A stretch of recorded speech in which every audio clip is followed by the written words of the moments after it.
What's up, Erica?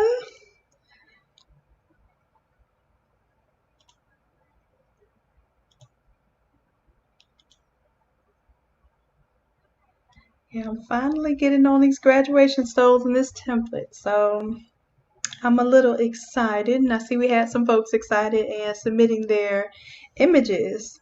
So, all right, Shakia, what's good, love?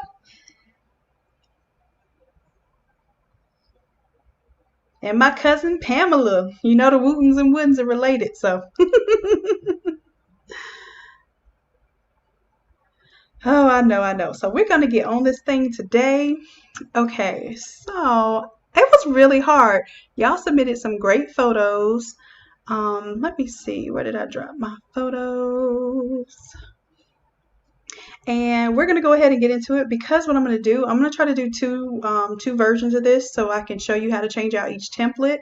But I have a surprise for the folks that join us tonight. And Erica, if you don't mind reminding me to actually say what the surprise is, because otherwise, you know I forget.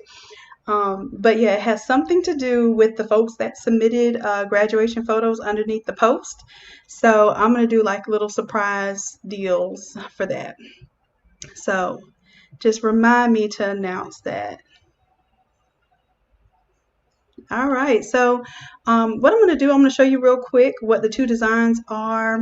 And then I have to modify this cap because I found a better cap that exposes a little more of the top there. So I'm probably going to convert to that one instead, but I'll show you the one we worked on yesterday. And that was the one I think I showed you all that I did that mock-up literally from a photo that I took in the kitchen with a pot, with a water jug sitting on top of a pot and the graduation cap sitting on top of the water jug. So, and then I took the picture of the photo of the stove laying on the floor, on a board on my kitchen floor, just to show you all that you can make your own mock-ups. And if you're interested in that, there's a 3-hour long video from yesterday. Have fun. But you can definitely do this from scratch. So I think what I'm going to focus on right now, though, I'll do that. I'll replace that cap on my own time. I just want to show you all how quick it's going to be. And that reminds me, I need to make sure I grab the folder. But how quick it's going to be for you all to modify these things. So I'm going to leave the cap there because I need to lock all of this stuff down. And where is...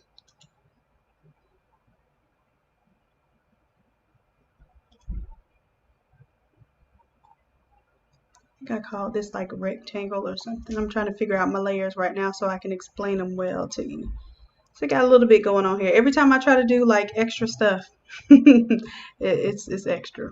Let's see. So that's our cap. Turn it off, turn it on. All of this is connected. There we go. I'm just going to drag that down there for now. Okay, and then I also had this dilemma, and I was figuring this out yesterday. The way we're designing this, I don't know if I want this to be the design for the fans, but you'll always have the option to rearrange this stuff. I just want to make it a simple template, and then you can, depending on what you're applying these to, you can rearrange the elements to fit the fan, to fit the top of the grad cap or anything like that. So I'm going to keep this one simple, but I'm going to give my suggestions because I don't really like the layout for the fan and for the caps like this. I would prefer more of a square layout where our images were a little bit bigger and our words were bigger. So that's just my suggestion. But we're going to go ahead and show you how to modify this. So first things first, let me get rid of anything that we absolutely do not need right now. And I'm going to start naming my stuff. So this is the front of the stole. This is the back of the stole, which you may or may not want to showcase. It's also an opportunity for you to advertise back there. Let's see. And this is just some of the template that I made, but I don't need it anymore.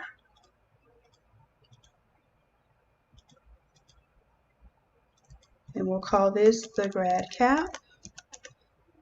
And I call this the grad cap or the cap top view because you can choose whether you want it to showcase the circle or the diamond kind of represents the top of the cap. So even if you're showing a mock-up, that's not really clear what they're going to see, but it shows them the orientation. For instance, if this is the front of the cap, then it's showing them, hey, it's going to read basically from top to bottom in this diagonal direction. So you may or may not, whether you're doing fans or not, you can showcase the circle or you can showcase the diamond. Or you can even rotate it and turn it to a square. That is completely up to you. But whatever is in this folder is going to be the shape that is presented. So also if you do fans, if you wanted to do a fan and put the shape of the fan in there, that's an odd looking shape, but it's just a circle with a diamond applied to it. So maybe you'll call that a fan. You know, that's up to you how you utilize the mock-ups. I just want you to know you got options. All right. So first things first, let's see who's up. We have two that I'm going to use today, Angel Davis and Win Favor Missy. Y'all are the winners of the free templates for tonight. So let's go ahead and see what we can do as far as the remove BG. See how far that's going to take us. And then if we need to do some editing, which I can tell you right now, there's one that we're going to do some editing on. And y'all don't mind my little spammy template. I still haven't gotten to replace my images on the website yet. I'm still building and creating content at the same time. Weirdest and most tiring thing ever. Oh, Angel's here. Yay! And y'all make sure that you like, subscribe, hit the bell for notifications.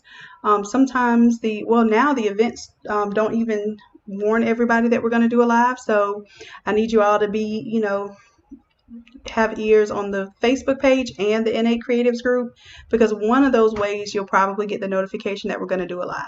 And most times when we're doing a live, I'm giving away something for free.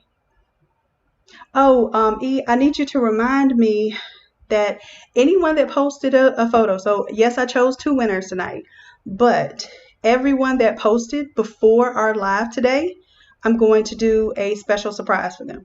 I just have to remember to do it, otherwise y'all will have me on video line. All right, so I'm logged in. Let's go ahead and start removing some backgrounds.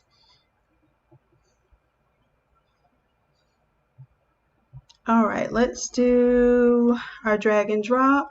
And I'm going to pull my window over to the side so I can do both at one time. And I like this graffiti in the background, so I'm not sure if I'm going to use the background in the image or not.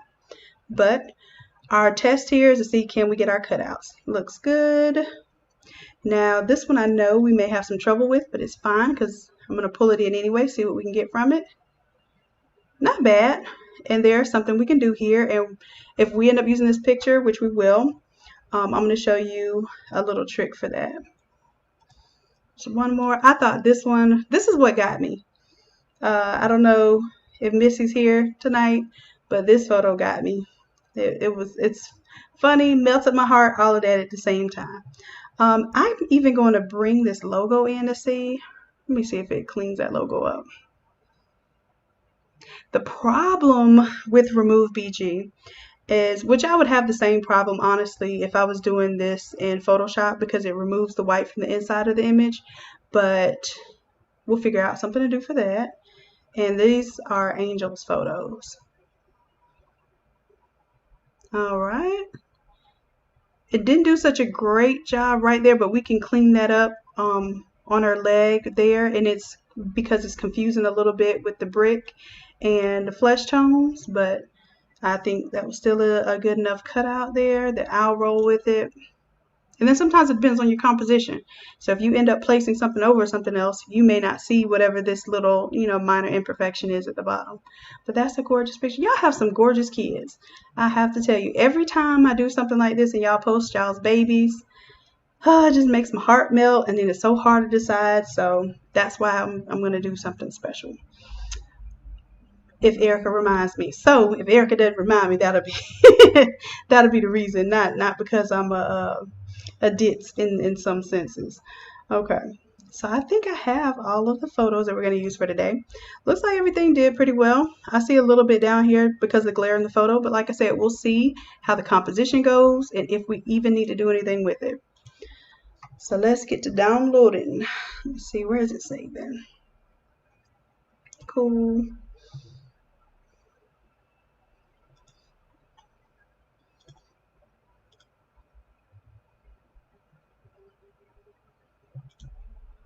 Okay, so while I'm downloading, I'm going to go ahead and tell y'all what my little secret is going to be. Okay, so what I'm going to do is create a folder for all of those who submitted the photos. I'm going to go ahead and use my Remove BG account so that I can get you the, use my credits to get you the higher resolution cutout images so that you don't, if you don't have a subscription, cool, it'll, that'll help you out a little bit. And I'm going to give you the template for free. And your challenge, if you accept the free template, now don't just be accepting the free template, don't do anything with it. So my challenge to you is if you decide to download the template, which I can see by the way, then you already have the photos cut out, so there's no excuse on the photos. And I want to see what you do with it. And even if you don't feel like you can do it like completely, what we're going to do is a live session, probably, I'm thinking Tuesday, to give you some time to play with it, Monday, just to try it. And what I'm going to do is, if you're going to be available, let me know what time you're going to be available, and I will help you through whatever you've already done. Just start it. Just try it. Just start it. And then we'll do a live session to help each of you out. So I think there were somewhere maybe around like 8 to 10 posts. So these two will already be done. Because they were selected for the template today. And then I'll have some more folks. What do y'all think about that? I'm going to start doing more giveaways for the lives. Yes, Remove BG. I was introduced to this by one of the members in the group who, of Sublimation Cove, as a matter of fact, who was actually embarrassed about using it. And once I started to play with it and recognize the power of it, and I know how long it takes to cut out images, even with me being experienced, yes, love, I am most definitely, I'm hooked on it. Let me see, I'm going to show that in folder. Yeah, I can't do two things at once. I almost re-downloaded the same image. I'm probably sure I did it already today. Okay, so we have all our photos now. PNG, so I'm telling y'all, I'm helping you out. I'm going to go ahead and chop up your PNGs for you. And if it's a problematic photo, for instance, I'm going to go ahead and bring up this image because it will be a problematic photo. And I'm going to show you how we can fix this up. And it's a low resolution image too, and you're going to have this happen. Your customers are going to send you proofs. Now, I will tell you this. Technically, this is the property of the photographer, but because this is a parent, and let me go back because I'm talking and I'm not demonstrating. Because this is a parent and you're doing this for yourself and not selling this, that's the reason why I'm going to go ahead and edit this. And I'm not selling this to you, I'm giving this file to you. But keep in mind that you know, some of the images that you have may not be, you know, free to use. So when a person gives you an image, just make sure that they have the permission to use it. That's just my disclaimer there. I'm going to go ahead and turn on my little spotlight mouse track cheater there so y'all can see what I'm doing. And since I gave my disclaimer about why I'm using this picture with a watermark, we're going to go ahead and proceed.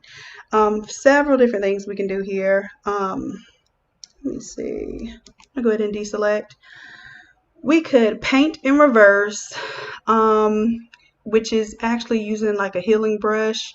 But I'm going to keep it simple.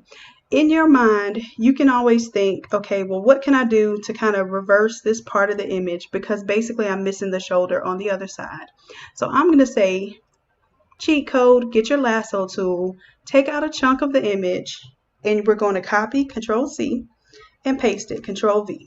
And we have another shoulder there, right? Problem is, it's not in reverse. So let's right click or Control T first to transform it.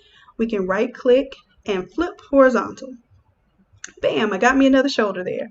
And of course, it's not quite in the right position or anything, but we're going to just go ahead and make it seem like it is and do what we have to do to get rid of that pesky, that pesky little watermark that's over there for some reason or another. And you can disproportionately change this by holding down the shift key if it's on the aspect ratio lock. And if you want to lock it, that chain up top is what does that deal for you. Now the problem is my lapel isn't quite lining up here, and that's cool because I can keep rotating this all day. But for the most part, I'm just looking to get that color there and that texture of the fabric. So I'm going to go ahead and create a layer mask on both of these because I don't want to destroy pixels because I don't know if I'm really going to need them.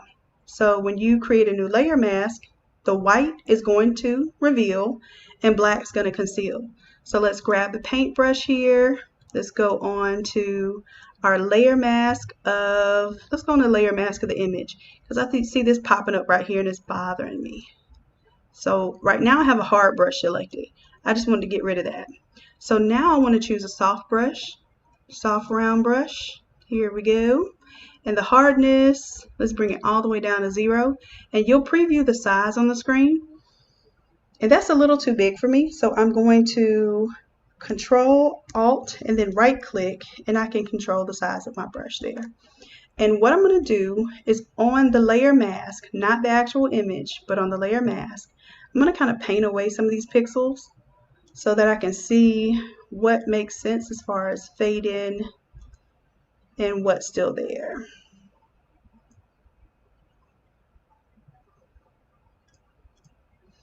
And then I'll adjust. I'll use my my white whenever I need to bring some of the color, some of the image back. And I'll use black to conceal. I'll use my white to reveal. And you can see the image is already low resolution. But by the time we sub it into the poly, it's going to be what it is. But you'll end up with these type of photos. And for the most part, you just have to make it work. Okay. So at least I have some base over here to this color. I'm going to go ahead and create a new layer. And what I can do is, where is mine?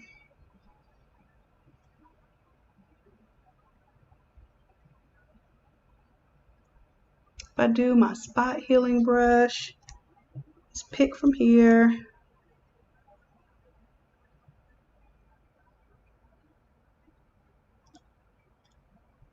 That's not what I want to do. Make sure we have content aware on. Oh, sample all layers. I wanted to sample all layers. I want it to be not a hard brush, but a soft brush. And let's increase the size here.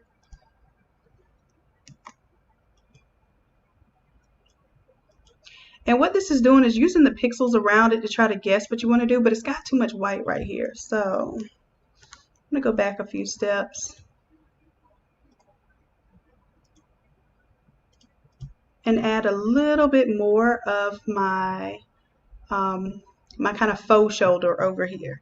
So let's use the black because now I want to, no, I'm going to use the white.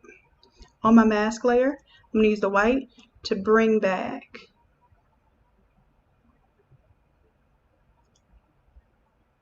some of that mask. Oh, I thought it was on the paintbrush. I'm still on the spot healing.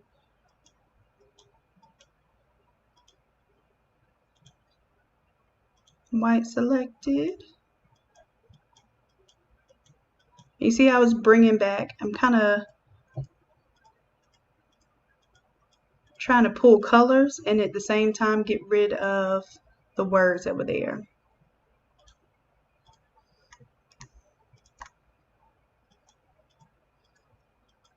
And right now I'm on a new layer and I'm just painting. Hold down Alt and click, and then I'm painting with this color. And I need to get rid of that one.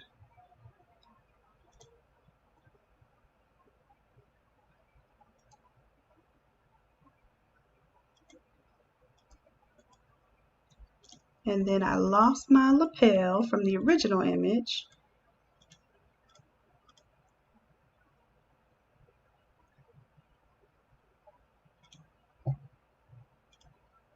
Just kind of paint over that just a little bit.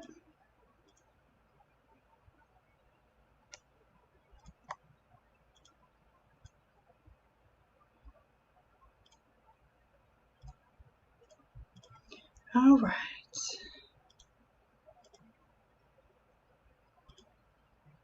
So now I have my shoulder on there. My lapel is sort of disappeared, so I need to grab my white and go back to the layer mask. And I'm going to reduce the size of my brush a little bit. Bring this opacity down a little bit so I can see what I'm working with. And it doesn't look like I'm going to get much more of my lapel there. Here we go. So let's do the pen tool here. And I'm going to preserve this part of the image. I know this seems like a lot, but sometimes you have to do that. That's why sometimes it's not easiest using these type of images. And then what I'm going to do is go to make that a selection. I'll feather it with a radius of 1. I'm going to copy that lapel right there. Go to the very top. Then go to Edit, Paste Special, Paste into place. So now my lapel is on top of everything.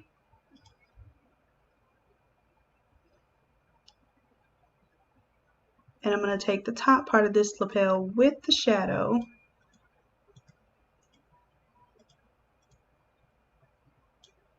And don't be afraid of this pen tool. I'm just clicking and dragging here. Same thing here. I'm going to turn that into a selection. Copy that top lapel, Control C. And then this one, it doesn't matter if I paste it in place, so I'm just going to Control V. Then Control T in order to transform it, and let's flip it. In that way, with this being all the way to the top, I'm just going to kind of make up where this would be. So I have that bottom lapel, now I have the top one. And yes, we're just using our imagination here, but that's what we got to do when we're dealing with these type of photos, guys. It's all right. Just do what you can do.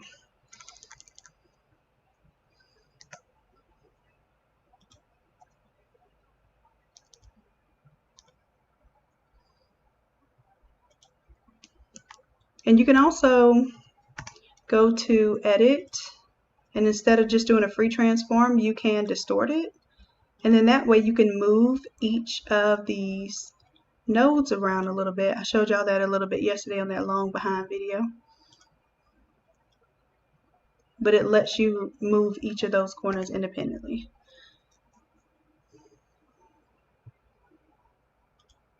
And that looks good enough to roll with. We'll clean up this whole thing now. And what I'm going to do to make sure that this edge matches here, I'm going to go ahead and group everything. Well, I thought I was going to group it. For some reason, I was in the fill layer doing Control G. But Control G is going to group it. And then I'm probably going to feather this with maybe 2 pixels now. Use my pen tool. Now this is not a part of the template tutorial per se, but this is definitely something that you're going to run into. So when I saw this image, this is also one of the reasons why I chose these photos, because it gives you that insight into dealing with some of these difficult photos, which y'all frequently ask me about. Now, instead of me doing just a layer mask here, because a layer mask is automatically going to choose the active pixels. So I'm going to go up here to layer, mask layer, and instead of doing the reveal selection, I'm going to go to the hide selection because I want to hide those pixels that I selected there. And a little feathering it too. It did okay. And if you want to, you can get a little bit, closer around the ear here and all of that, but I don't think that's going to be necessary. Now, in order to save this as a PNG, I pretty much have to merge this, so I kind of have to be happy with what it is and make sure that nothing looks too weird or stands out too much. because once I commit this to a merge layer, it is what it is. So if you can't tell from the naked eye that this was edited, let it go. Let it flow. All right, so let's go ahead and merge the group. And then I'm going to apply that layer mask. And now this is once again a PNG. So if I go to save this and say yes, it'll just save it as a PNG and not ask me to save it as some kind of larger Photoshop file. So that was one of my tips for y'all today. So let me check in with y'all, see if we have any questions on that. Awesome, awesome. I see y'all excited about the surprise. Well, I don't know if it's really a surprise, but you know, I kind of ruined it because I told them myself while I was waiting. All right, so now we're going into editing the template. All right, we're going to double click anywhere that you see the word art. And what I'll probably do, well, I guess I'm saying I'll probably do it. Let me just go ahead and do it. I'm going to drag a layer of the artwork to the top. So you don't even have to go into these folders. Matter of fact, don't go into these folders if you don't have to. I'll clean everything up. Something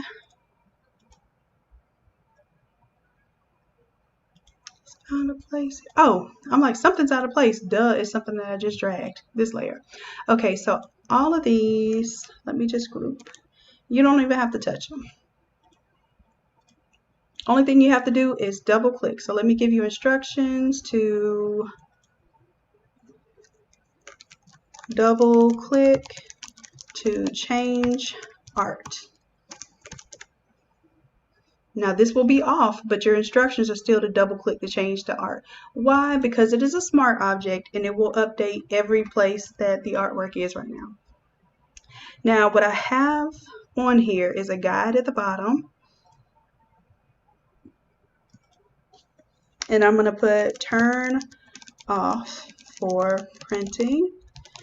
And then the guides that I have at the top, they're only there to kind of show you where on the stole this image would go up to. So it's up to you whether you want to tile this image. And as a matter of fact, let me turn on, I think I can go ahead and create just a plain old white background. So you can see that checkerboard, although it's great to understand where your transparency is, you don't really see your image real clear. So drop that above.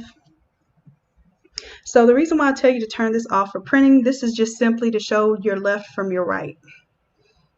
You don't really need it, other than like if you're not sure where you're supposed to be placing things. But you know what? You don't even need this. You don't. I'm going to turn it off. I'm going to start deleting parts in the files that you don't need because I think sometimes it causes a little more confusion than it needs to. So these are our guides. And one thing that you'll see, the reason why I have these crisscrossed is because we're using this one piece of artwork to design what's going to go on the left side of the stole and the right side of the stole. So I try to make it like a one-hit kind of, you know, get it done type of deal. And in order to do that, you'll be able to print, if we want to go, you know, pretty much to the back of the neck. You're going to use two 13 by 19 sheets, and then you would tile them right in the middle when you get ready to print. So I will do a whole nother video demonstrating how to set up the print job and how to press these. I probably won't be able to do that until Tuesday, but y'all can get started on your artwork so that by the time the pressing video comes out, you'll be ready for that. All right, so I can make sure that these are going to fit within my two 13 by 19s. And we also have an option here to do one 13 by 19. So if I take off the all over watermark or watercolor, this now fits one 13 by 19 sheet, which if we go to our guides, I have a 13 by 19 single guide, and then I have a top and bottom tile. So as you can see, if you print just this 13 by 19 tile, and let me show you what that looks like on our setup here. I'm just going to save this. And you have to turn off the white background, I believe. Let me see if I have a multiply effect going on. And this is a pretty big file because we're doing a full scale mock-up. This mock-up is not small. It is actually to scale. So it's a pretty large file.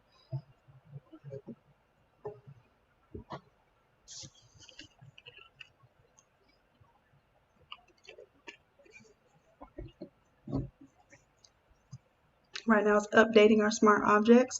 And you can see if you're just printing out one 13 by 19, this is the coverage that you get. Okay, so single 13 by 19, of course, you would get your image that fits on here.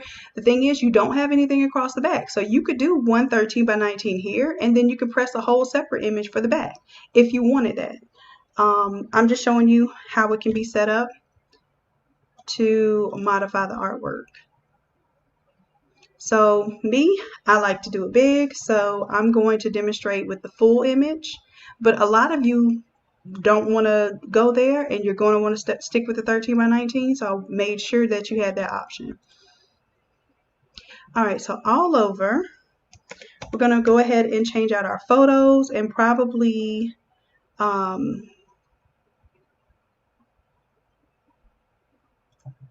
say I'm missing some photos here. What did I do?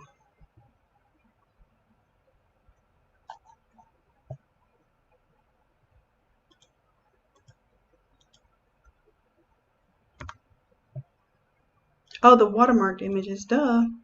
Okay, so you have an option to make these images watermarked as well. I think I inadvertently turned those off. So your watermarked images, you can change the opacity, which is what watermarking really is. It's just lower opacity. And then you have the ability to also turn on the black and white. So if you only want one focal image, that's how you achieve that result. So let's see whether we're going to watermark or whether we're going to use full opacity, full color. And let's go ahead and get into this one. So design one, I'm going to just duplicate.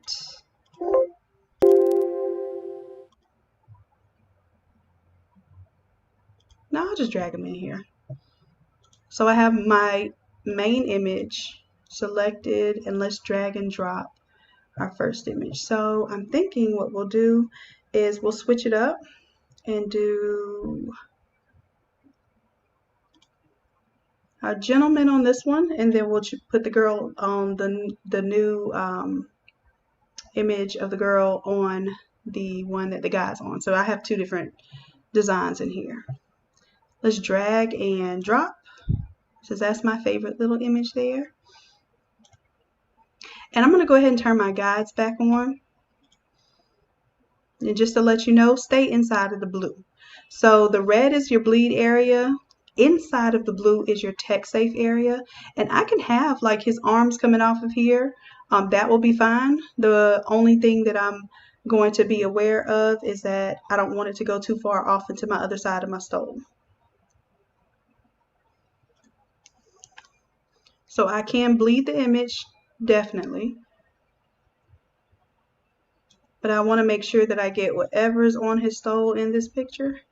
Make sure we get that in there. All right. So we can turn off our previous photo. And his colors looks like they are red and navy blue. So we'll get to change those colors too. And as far as the watermarked images,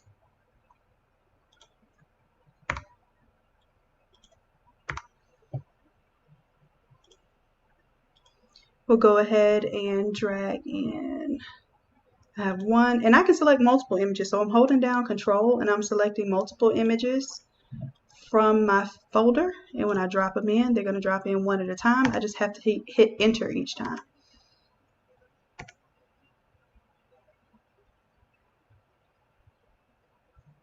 And then I also went ahead and brought in the logo with that.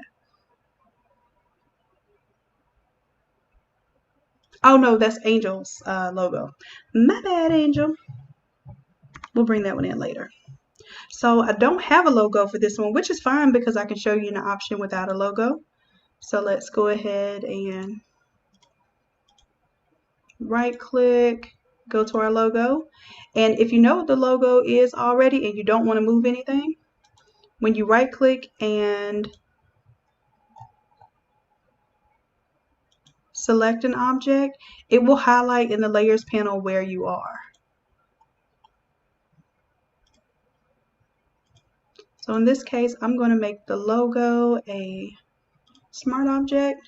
So if you want to change it, you could just click on the word logo or double click on logo. And let's just say, for instance, this was the logo. As long as you make it the same size and pretty much put it right over the previous placement.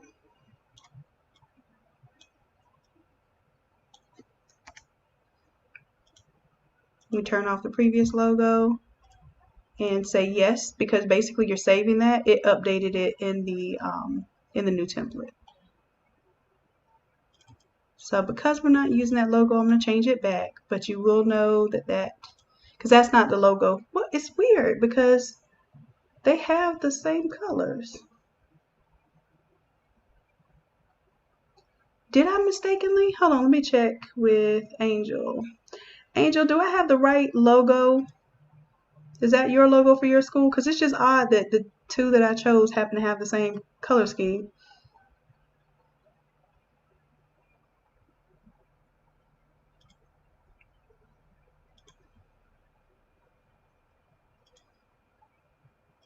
Well, I'll just pretend. So no disrespect if this is not the logo to the school, Missy. Let them know. Well, matter of fact, that could be one of your challenges, to go ahead and update the logo to the existing one.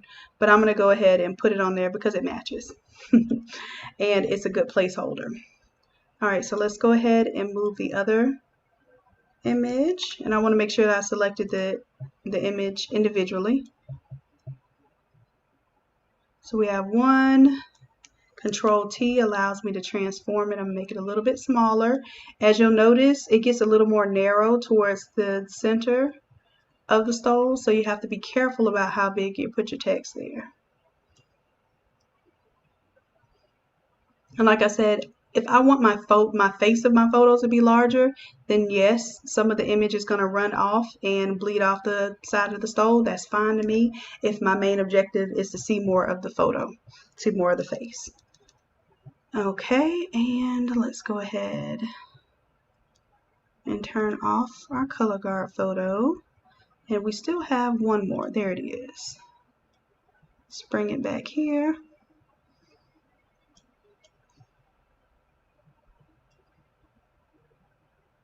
And like I said, what I'm trying to do is teach you all how to design within that 13 by 19 space, so that technically, once your design is complete, your background image is what spans. And if you want to put something else up there, you can. But for instance, if he's wearing something like this cover, it's going to cover that top of the shoulders anyway. So you want to keep your image down low. And y'all know how I am about fading off images. I'm just trying to get my placement first so that I can see if I need to fade anything off. Obviously, you know, I'm not going to rock with the image cut off here. So let's go to that image. Let's create a layer mask.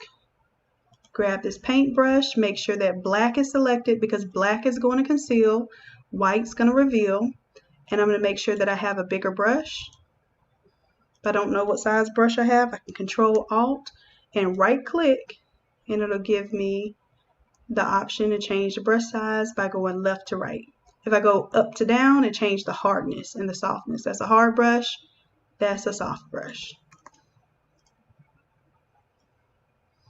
And y'all see what I'm doing here? I'm just kind of sweeping the brush so that it creates a gradient to the end of the photo, making it fade off and feather off rather than just giving me that harsh line. And I don't necessarily need that on the other photos because the placement of it right now is cool. It doesn't give me any issues. As a matter of fact, right here, this photo, which is photo number 1, I'm going to add a layer mask because I see that hard line down there right by the word last. So I'm going to go ahead and handle it before it drives me crazy. And I'm just fading off the edge of that graphic there. So the photo part is done. For the logo, like I said, this particular logo tends to give me a little bit of issue with the white in it. So I'm going to do something with that. Let me go to my logo. I'm going to do a white stroke. Choose white.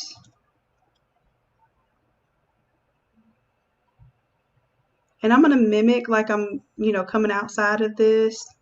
It's not going to give me a full fill in. I might have a little gap. Actually, I think that does decent enough to give me a fill in. But if I had any gaps, I would just use my magic wand tool, fill it in with white, and that way it'll look like it's filled in those white areas instead of being transparent. So let's see what this looks like. That's cool, that's cool. Now we're going to change the colors of the watercolor. Now for me, if I already have a scheme that I like this one is the blue and silver. I don't think I would do red in the watercolor. I think, well, let's try it. Let's try it and see. Because red when it's watercolor sometimes looks pink. So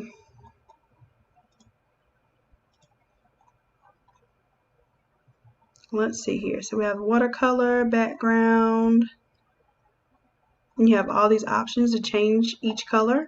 Color 1, 2, and 3. I'm going to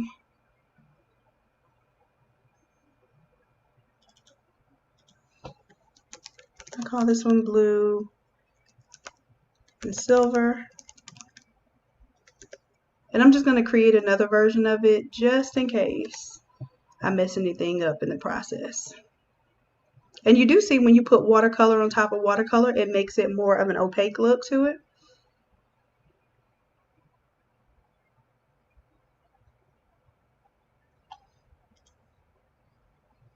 Okay, so this is the logo for Angel, but we'll keep it on this one, and then we'll also make sure we use it for Angel's images.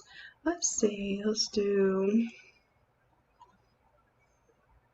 changing these colors. Now, in order to have like a fully editable watercolor palette, what I did was I made it so that each of these layers kind of has its own color, but I numbered the colors. So you'll see color 1 is this medium color. Color 2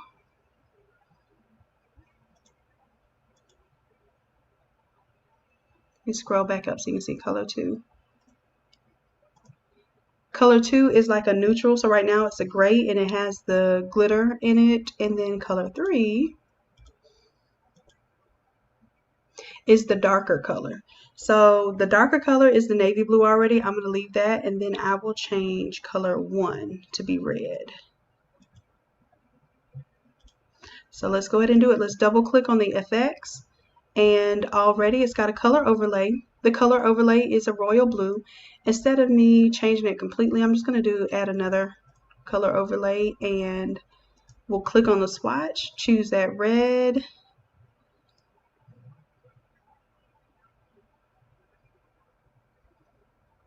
and that's good there. So now I know what I'm going to do is go ahead and copy this hex number.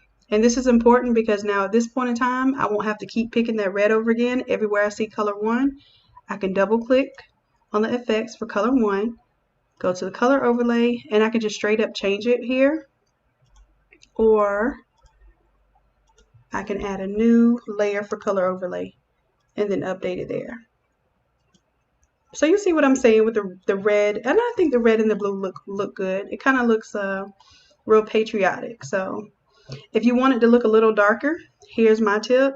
I would take that one that you just did and duplicate it, just that color layer, and now that red looks a little more intense. That's going to be your best way with a watercolor type of mark to really get a bold color. So same thing right here. I would duplicate that layer if I want that red to pop a little bit more, and bam. And we'll leave the dark blue because that fits. We're good there.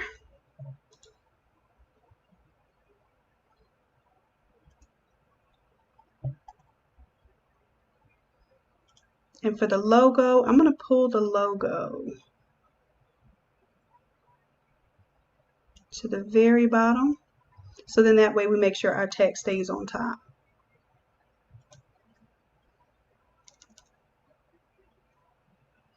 And for the high school, I don't know the name of the high school, so I just keep like your town. You may or may not like this this font, and this font I think is a free font for personal use. You can right click on it. When you try to open the file, it's going to tell you that it's missing the font. So you can go search for your fonts on Google. If it's one of my fonts that I sell, you'll see it on the Innate Lab website under the 10-minute templates tab. So let's see, let's go to your town because I'm going to change the colors here. Your town is already blue, but maybe we want it darker blue. Or maybe we want it to be red to stand out. Whatever the case is, we can double click effects here. And let's say I want it to be the red instead of the blue.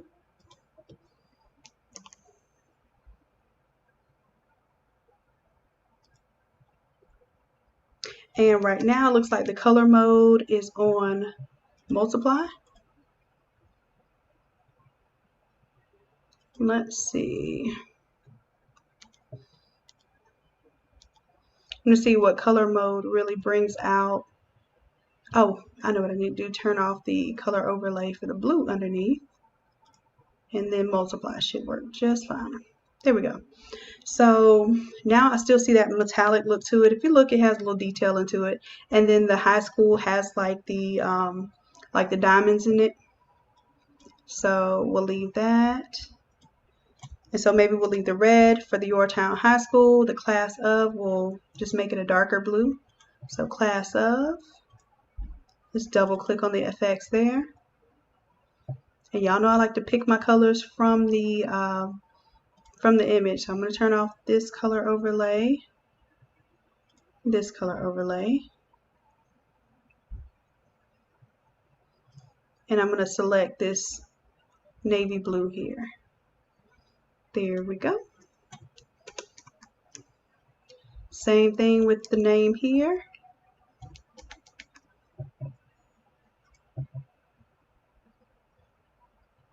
Let me double check and make sure I save that. Oh yeah, if you want to change the text, you can double click on the T and modify that text to say anything you want it to say. This is not a PNG, this is editable text. So let's go back to color overlay. So it chose the navy blue. And I'm going to go ahead and go to the name here layer. And that's why I like picking from the artboard. If I right click and I can find what I'm looking for in the artboard, I don't have to sift through all these layers. So it showed me where it was in the layers. I'm going to double click on the effects there. Go to my color overlay. Add me a new one. And instead of the royal blue, I'm going to go with the navy blue. Or maybe I'll go with the red on this side because it's not a lot of red there.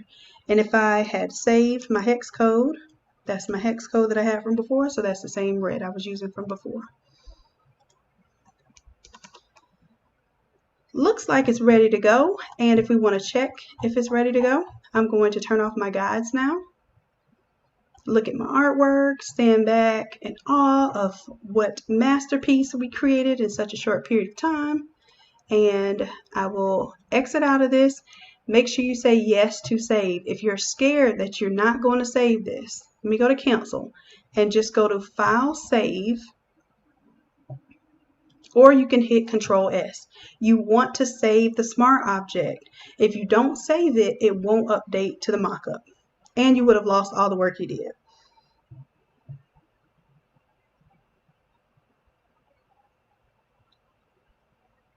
Oh, yes, Chrissy. Definitely. Thank you, Erica, for giving her that. Yes, email me, love, and I'll get back with you. All right, so let's see what this thing looks like when it updates the smart object.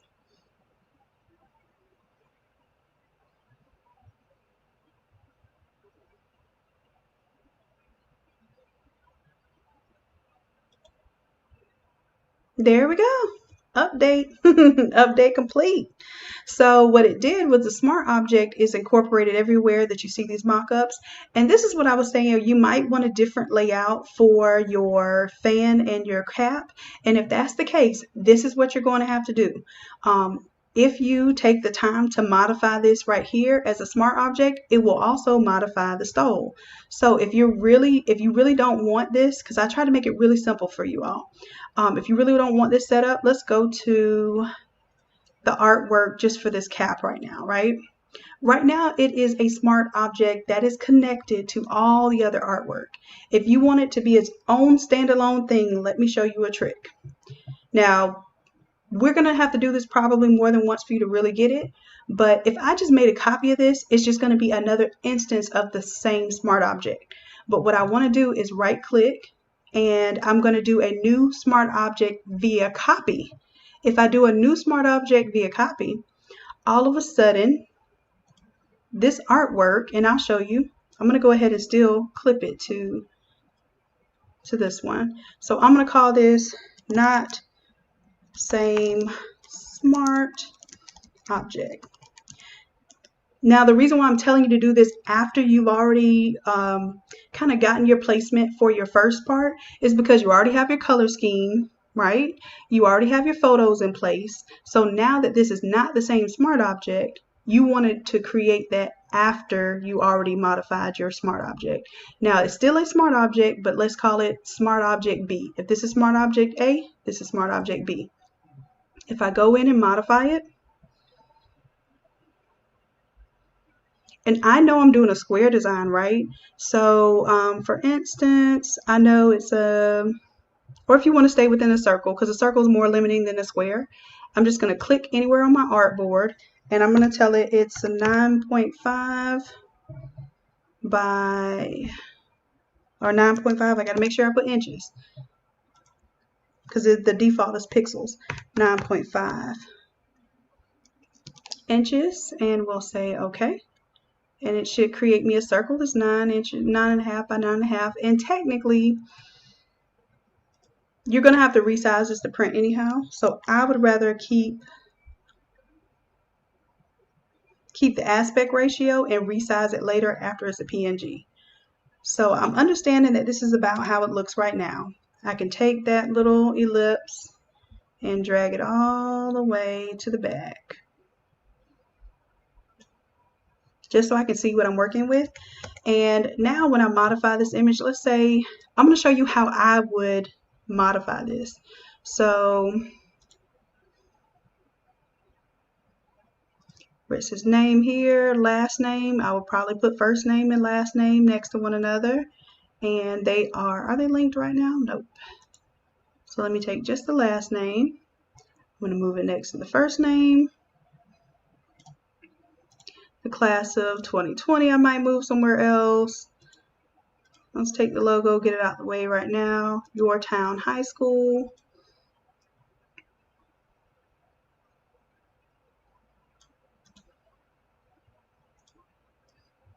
I'm just moving this stuff out the way because I don't think that's the optimal type of design for something that's more of a square orientation. I think that works for the 13 by 19. I think it works for the stole, but for me, now this is extra work. Don't do extra work. If you show your people this mock-up, right, and it has the same image, and it's narrow, and it has the same kind of, it has the exact same layout, and they're happy with that, print it. You're done, right? But if you're like me and you love doing extra work without the extra pay, which is not a healthy way to live, then do what I'm doing right now, which is modifying a second smart object. So I still have my watercolor here, right? I'll take my watercolor black background, and this one is going to be, I'm going to call this one blue and red because I made another version of it. So I'll Control T. I don't mind if some of it's hanging off, but I kind of want some of my little glitter up in there. I spent time making that glitter work. And it's watercolor, so you can stretch it out a little bit. Who's to say that it's, you know, stretched out or not? It's abstract. That's the beauty of having an abstract background. Okay, so I stretched out my background. Now my photo orientation might say, okay, well, let's do our senior looking photo, maybe foreground. And let's take these two images and maybe put them more of the background.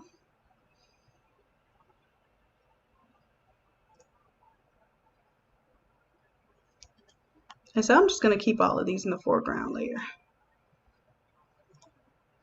And then of course I would resize them how I wanted them. And yes, the layout I believe is going to be more eye-catching. But if you did not have to do this work, I'm telling you, don't do it. And now that with this layout, I am seeing the edge of the photo here because it's a different orientation or a different layout or composition. So let's go ahead and add a layer mask. Grab my brush. I got black. Pew, pew, and I have faded off the bottom of that image real quick. So I select my move tool again. And I want to make sure that these two images kind of have the same scale to them.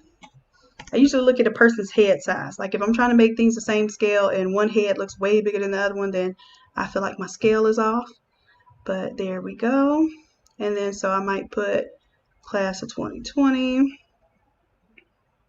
I don't care how your space is set up, you don't want to put text close to the edge, especially whether you're doing a square or a circle here. Let's do first and last name here. See how I be getting real close to the edges? Don't do it. Give yourself a little playroom there. And then maybe here, the logo. We'll go behind the photos.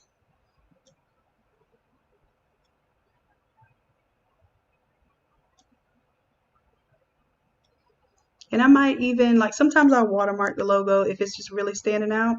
And I forget, this logo has a really big artboard because of how we started with it. There we go. And if we want to put the school on here, I might even change this to not be a fancier style of text, but I'm going to leave it alone because this is not.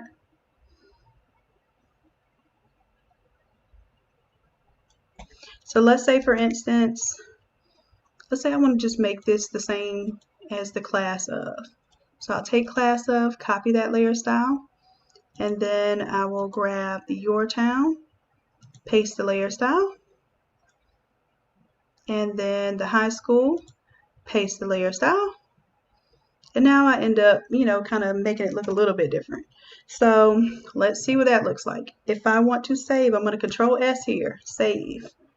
Now this should not, if you mess up, let's say for instance, you just did all of this, but you mistakenly did it to your original art. And I can tell here, because this one says art and this one says art 1, that these should be independent smart objects. All the other ones are dependent smart objects. So they're all basically the same image. You just may have changed how it stretches out, the placement of it, the angle of it, anything like that. And see, now I have an option here. And let me see the one that says not same smart object. I don't know if that's smart just to call it that. But oh, and then I still have that circle on there, which I really should take that circle off. I just wanted to see, I think that's a better type of layout for this than the side by side. But the side by side was done, right? So what did we do, an extra like 10 minutes? So you judge for yourself whether you want to do that. Also, this one would make good for a pillow. Yeah, so you could pull different objects into here. If you don't do the fans and you don't do some of the other things that we're doing, you don't do the grad caps, find something else that you might be able to mock up and upsell them. Pillow, what else is popular right now? Maybe like a sweatshirt or something. You just, whatever you can pull in, you can show multiple items mocked up.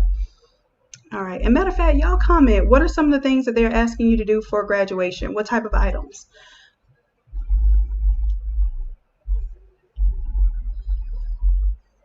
And y'all just fill me in on that. Okay, so same thing here. This smart object is on the grad cap. I might like this image better. So I'm going to go ahead, I'm going to remove the circle because it really should not have a circle in the back. I just did that for purposes of knowing where to place and not to place text.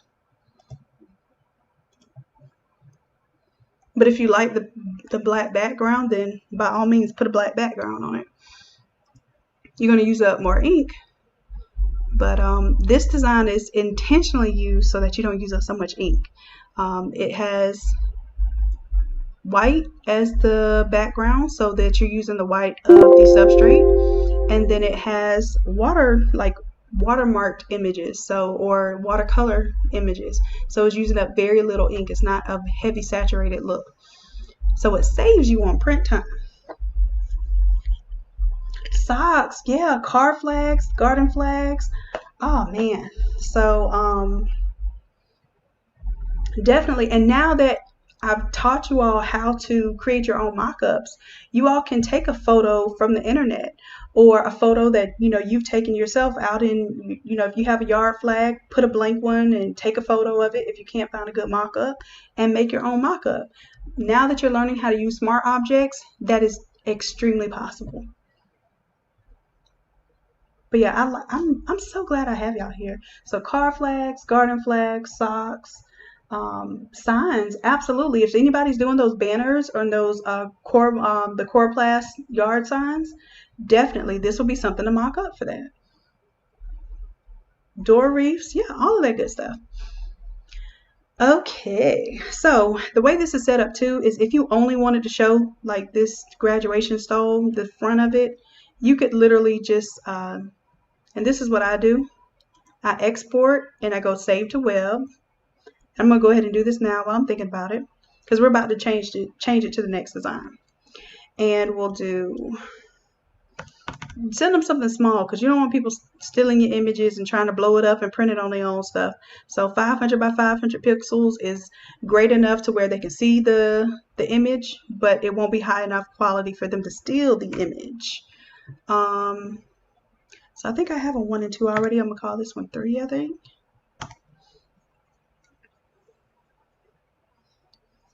All right. So now you see what I was saying with the not the same smart object. I'm going to leave that one on there because that'll give you that idea. And now let's go ahead and move on to our design number 2 and our subject 2. Y'all have any questions about this one so far? Awesome sauce. So let's go on. Like I said, you never have to mess with anything that's in here. Let's just call this mock-up substrates. And what you want to double click is double click here to change the art. And we'll move on to Angel's art. So that was design 1. I also, because I'm really trying to get y'all amped up about the grad, so I have a design 2 on here. Design 2 is using the solo design. Y'all seem to like that one. So let's do it. Angel, by any chance, what is your little one going to school? I guess she's not a little one anymore. She's grown up. She's growing up. They ain't grown up yet. We got to keep reminding them that. But what is she going to school for? Or what does she want to be when she grows up?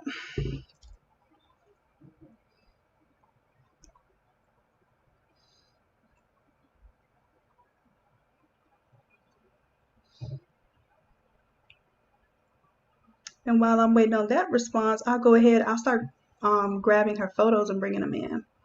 So we have cheer. We have a portrait and another cheer. So I'm going to bring these into photo layer. And for this one, I do the class of like if I had like only one photo and I just wanted to put something down the stole, but I think what we'll do, I'm going to showcase the solo one with photos on both sides this time. Let's switch it up.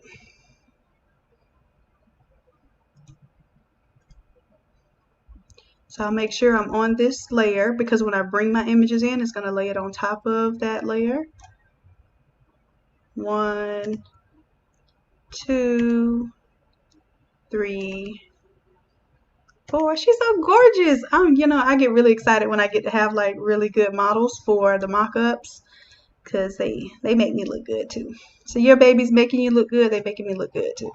All right, so let me go ahead and turn on the guides because I want to see where my 13 by 19 box is. And you don't have to design in the 13 by 19 box. I'm just saying that's what makes it easy. So let's go to this photo. Really like this one. And usually just stop people at 3 or 4 photos. Don't let them give you, too many photos because number one, it's really hard to see faces when you have that many photos on such a narrow type of product. And number two, there's just more time that you have to put into stuff. So, I mean, it's up to you, but I'm just telling you that I've run into those same issues, spending way too much time editing photos and then trying to figure out how to place them. It's just too much. Okay, so I have photo 1, photo 2. I'm doing Control T right now just so I can get them down to scale and I can really see what I'm working with. I'm not doing my official placement yet. So we have 2 kind of more close-up portrait style images, and then I have 2 of more of the like a full body photo. So let's do like a full body portrait. I always look for some kind of pattern or balance or whatever you want to call it. And then what I'll probably do is switch these up because I don't want cheer. So I'll probably do 1 cheer and then a casual photo, then a cheer and a casual photo. And let us Control T on this photo. We'll get that size down just a little bit. And this is where I was saying don't worry about if the cutout didn't cut out exactly neat on the legs because we may end up layering this and you won't even see that part of her legs. But I am going to make sure I'm within this 13 by 19 space here.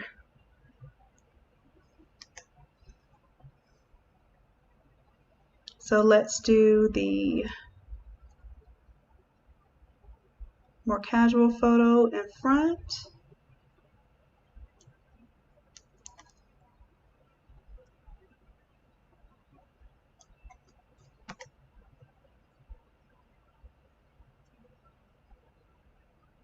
And see, now I don't even see the legs that I was so worried about whether I was going to have to clean it up. And we'll bring this photo out to the bottom here. And we have a little balance going on there. And this is all subjective, guys. This has nothing to do with an exact methodology. There are certain design principles like balance and contrast and that sort of thing that you can pay attention to, but I will say your best judgment is not whether you're educated in art, but whether you have a good eye.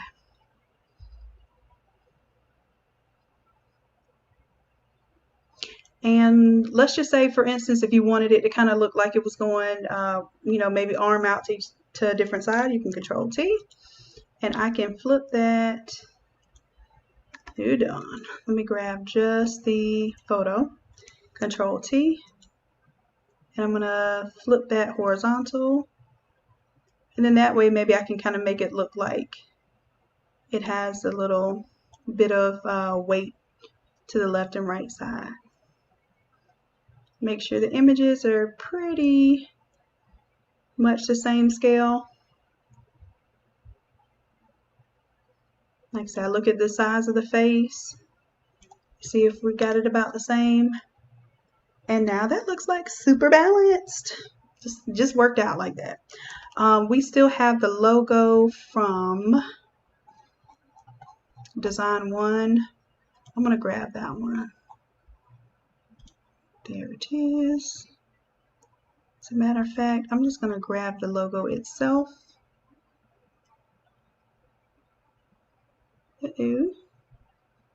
and just drop it in.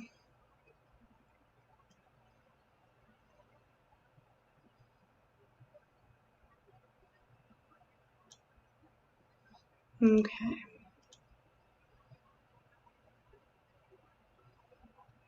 And that is dropped into our text layer. See where we're going to put it. So before we had the logo here.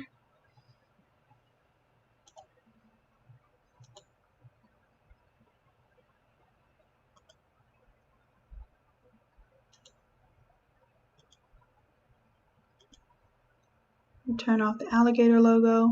And then I don't know if you want to put like class of 2020 on there. You may not want to put all that stuff. So I'm trying to show you that you can kind of do your own thing. I kind of like the walking solo idea because it lets them know that this has to be an absolutely strong class where, you know, one of the first times ever that a graduating class has had to all pretty much walk individually. So that's a strength and something that's never been done before. So I just wanted something to celebrate that. And I thought it was clever. I thought I came up with something cool. So let's see if that's gonna really pick up or trend or anything like that. So maybe that'll trend for y'all.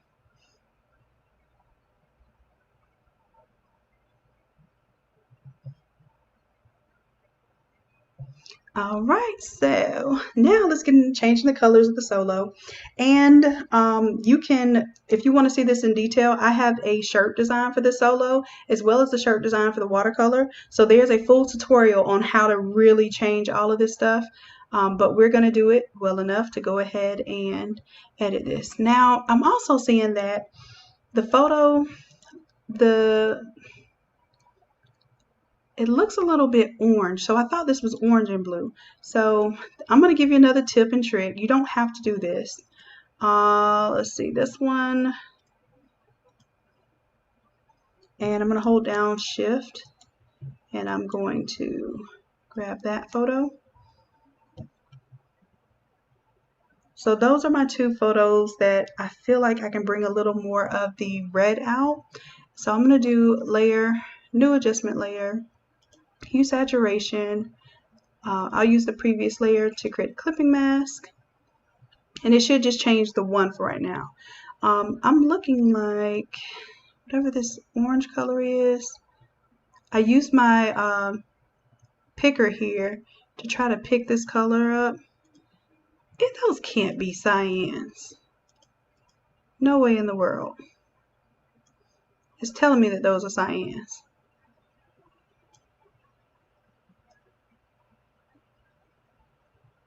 That is not a cyan. What I'm going to do is I'm going to tell it that I want to go, because, is it because I'm on the, no.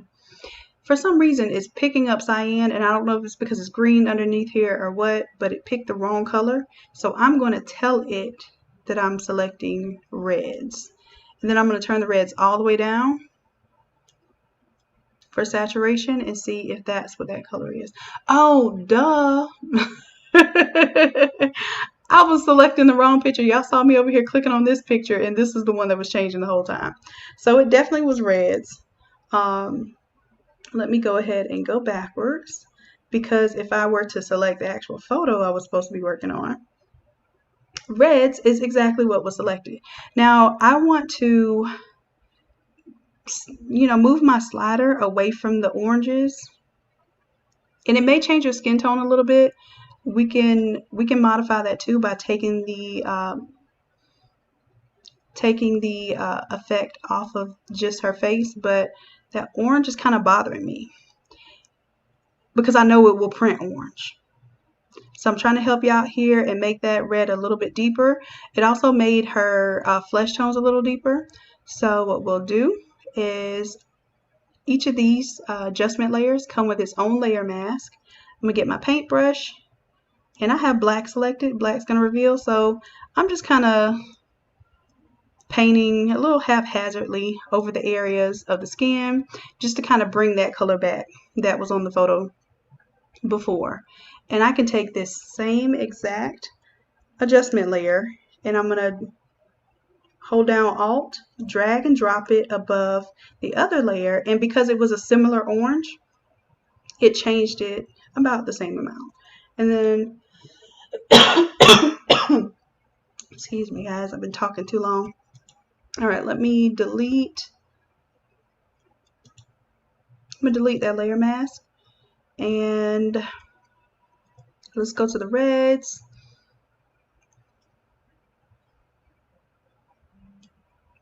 I'm gonna add a little more saturation and a little more darkness, and then I might have to shift a little closer to pink or magenta. Ah, what did I do? Oh.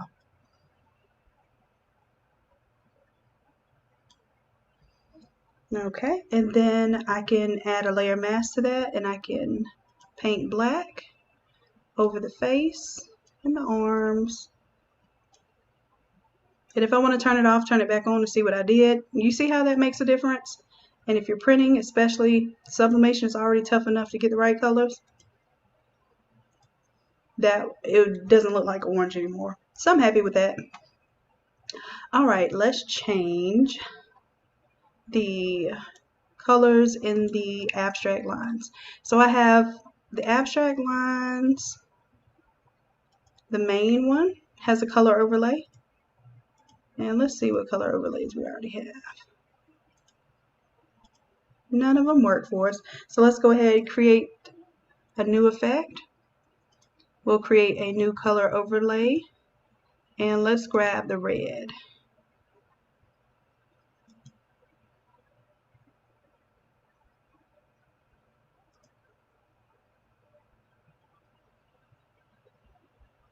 And let's see, it looks like there might be another version of it somewhere.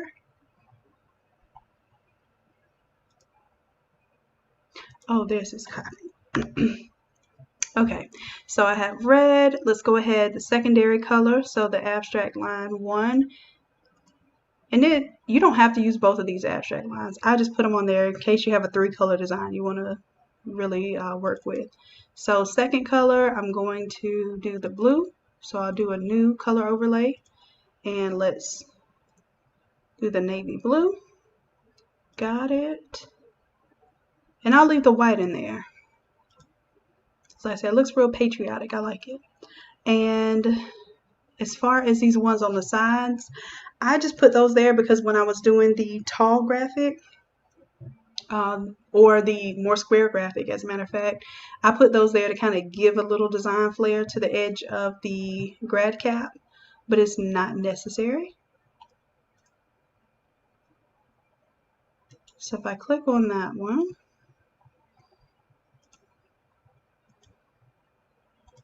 those are just accent images. I'm going to turn them off right now just to show you what it looks like without them. All right, let's see. What else do we need to change? The color of the walk-in solo.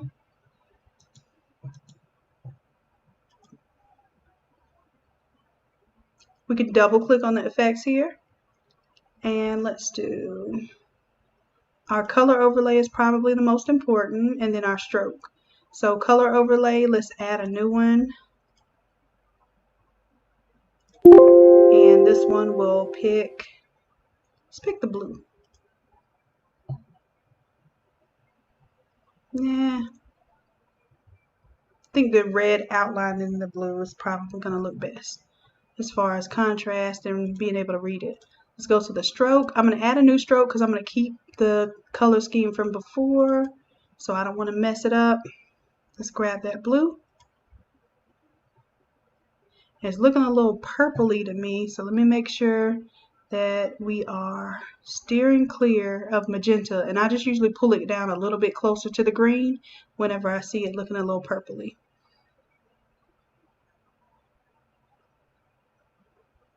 All right, and now that we have that, we can copy the layer style for walk-in, and I can paste it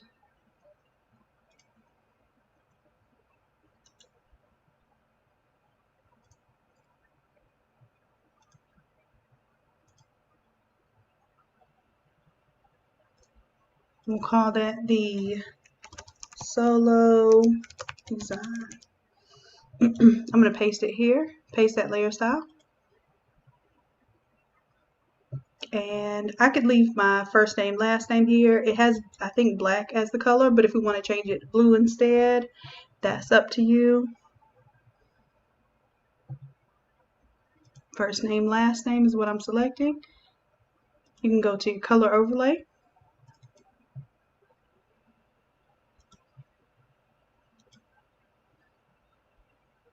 And maybe here's where you want to select your blue color. And everything else I will leave the same because the stroke and everything is just a nice neutral color. So let's back out a little bit. And maybe for this one, instead of, let's see what our options are for the background. Bottom texture. So for the bottom texture, we have, let me expand that. You have your alligator, you have your elephant skin or elephant print, and then you have your, just your splashes there. So let's take that off.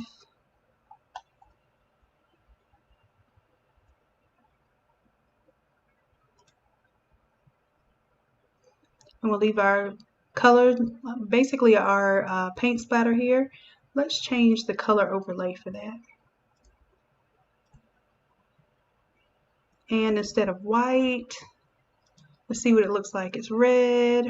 Red is a little too much. The blue I like. Let's go with the blue there. And the thing about it is, the more white you have, the more you're saving your ink. So if you let it fade off in the white, you're going to be good to go.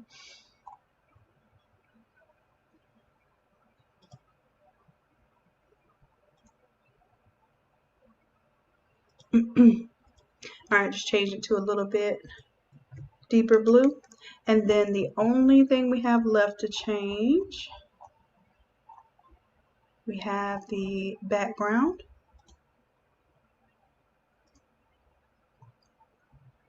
And right now, I think, what kind of, we have a green gradient going on right now.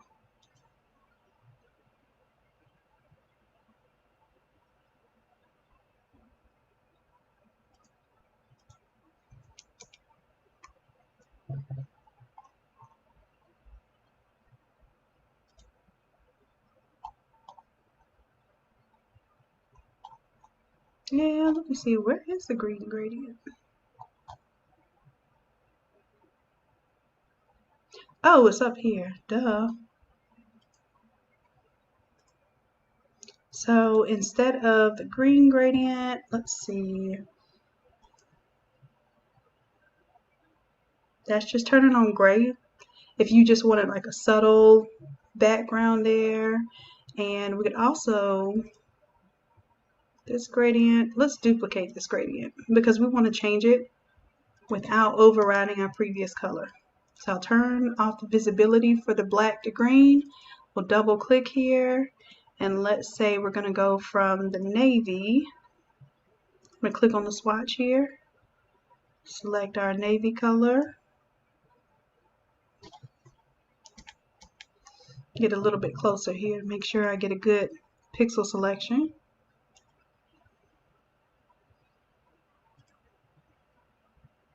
And going from navy to red does something weird. And I'm going to show you in just a minute. Matter of fact, I might take my dark green and make that navy. And then I will keep the top black.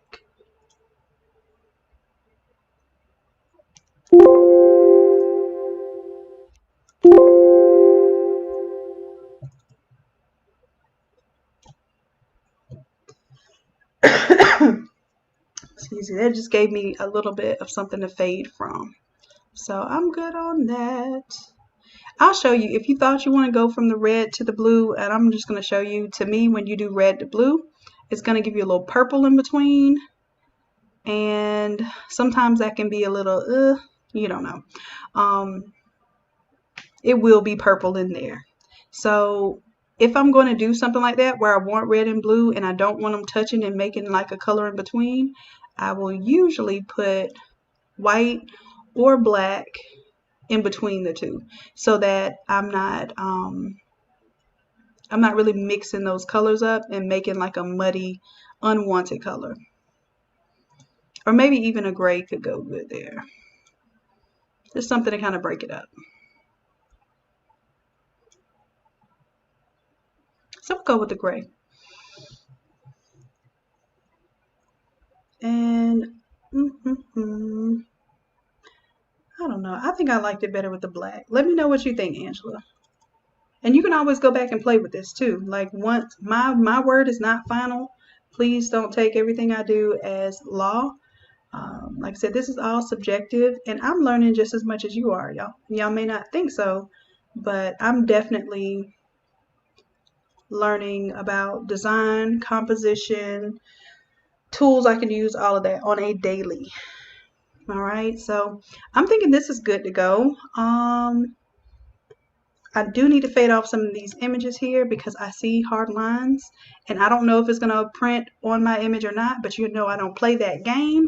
So let's go to my photo. Add a layer mask, grab this paintbrush, and let's swoop-de-swoop. Done. And see how easy that is? So you can't tell me the reason why you have these hard edges on your photos is because it's so hard to to fade them off. It's not hard. It's just something that you has to be like second nature to you, so you don't work yourself up. I selected the photo. I'm going to add a layer mask. On that layer mask, I'm going to grab my paintbrush and paint with a soft brush here, so my hardness is all the way at 0. I got a good size on my brush, and I'm painting with the color black, and it's going to fade that off. Now, I don't need to fade the upper images because they're hidden hidden behind the lower images. So if I'm good with this, I'm going to Control S, which is to save. It's going to take me a little bit.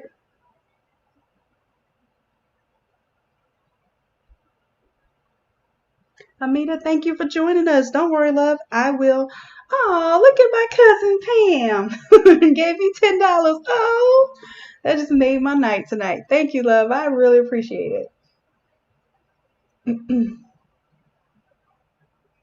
So yes, don't worry about working overtime, baby. This video will be up for you, okay?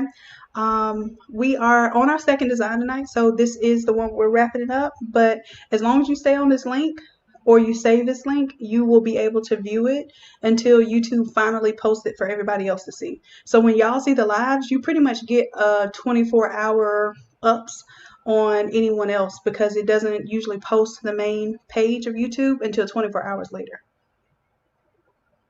Oh yeah, don't forget. Gotcha, E. Thank you, baby. I appreciate it. All right, so let's see what this thing looks like. And as a matter of fact, let me not forget to turn off my guides. And once I turn off my guides, I have to hit save again because it is going to update with the guides on them. But once it saves, y'all, that is so beautiful. I think it's because my subjects are so gorgeous. Y'all keep sending me gorgeous pictures of your kids. They are lighting up my life, my YouTube, and my website. I promise you. All right, so let's let this update and see what it does. And then what I'll do, I'll go back and show you if we were going to print this 13 by 19, what it'll look like, because it would be a little bit different. So this stole would require using 2 sheets of 13 by 19 paper. And I'll zoom out. So 2 sheets of 13 by 19 paper, but you would be tiling the 2 sheets, and then you would pretty much cut it down the center so that you can press the design on the left versus the right. And let's see if I turn on. Let me go ahead and close down some, or not close down, but I'm going to truncate some of these groups here. Now that's my all over background. If I turn it off, you have a couple of options. You could redo your 13 by 19, So this is your 13 by 19 here. But it was set up for the last color scheme that we did. So you would have to kind of redo this. And you know what, as a matter of fact, let me show you what you could do. That was how it was set up before.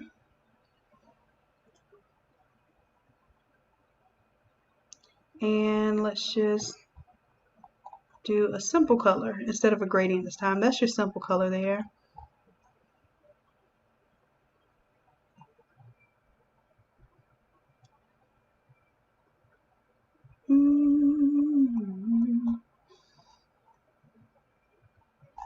I feel like I have a gradient somewhere that's turned on because I'm seeing a little white right here.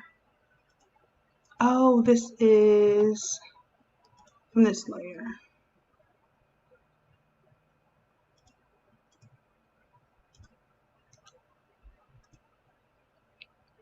Okay, so that's what it is. So I'm going to disable that layer mask, and then we can change this background color just like we did before. I can change it with a gradient, or I can even do a solid color.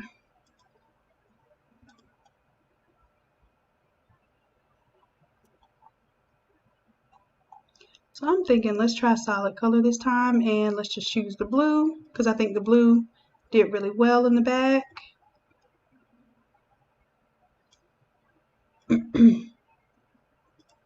So now this is one single 13 by 19 sheet that basically you would, and when you do it 13 by 19, I'll show you this, you can literally press the left and the right side at the same time if you're careful, but yeah, you can press them at the same time even if you go ahead and trim it.